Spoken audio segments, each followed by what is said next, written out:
Tough to find an empty apartment in Denver these days, but there is an entire empty apartment building in Congress Park. It's been basically abandoned for a week. There's been a power outage after a flood. Tenants reached out to us wondering what Colorado law says about whether a landlord actually has to provide you with a place to live.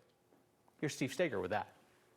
It's cold. The sign on the building at 14th and Steel reads, "Live on Steel," something the tenants here can't do right now. Our power went out, and as we all came downstairs, we realized that the electrical box was impacted by a flood. That was Wednesday of last week, and the power's been out ever since. Red Peak, the company that runs this building, offered $125 for tenants who had to stay at a hotel and daily rent reimbursement for anyone staying on someone's couch. I had a hard time finding a hotel for $125, especially I have a dog. It's cost Shelby Hoffman closer to $200 a night for the hotel, plus meals and parking somewhere else.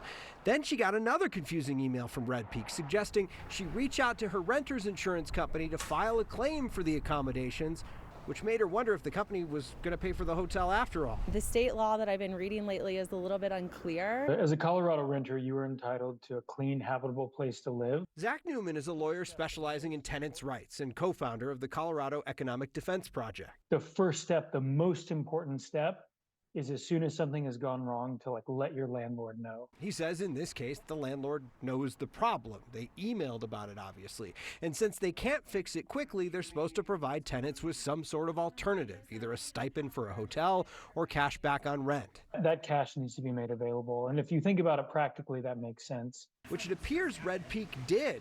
And the renter's insurance in this case, he says, would help pay for things like spoiled food in the fridge and other incidentals along the way. Generally speaking, those policies are designed to cover those kinds of expenses. After we asked Red Peak if they still plan to pay for hotels for the folks who live here, they sent out a note to everyone.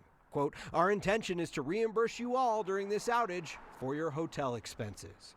The company did not specify if it will fully reimburse tenants or just offer that $125 a night. Newman says the most important thing you can do if you're ever in this situation is to notify your landlord. And in that note, you have to give the landlord permission to enter your unit to fix whatever the problem is.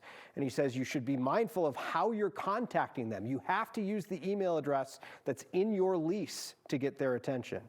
All of that triggers Colorado's warranty of habitability law, which entitles you to all of that help if your landlord can't fix this problem quickly, Kyle. That's a really good tip. You have to use the same email, because some people would be like, well, I'm going to use the email that says I'm litigious@gmail.com as opposed to, the other one, but you've got to use the same one. And make sure that you're reaching out. You might talk to somebody else in the front office with other issues. You want to make sure that you're emailing the email address that is in your lease to contact your apartment. Make sure you're using that one, not, Sue in the office. Make sure that you're emailing whoever you're supposed to email. All right, Steve Steger, thank you.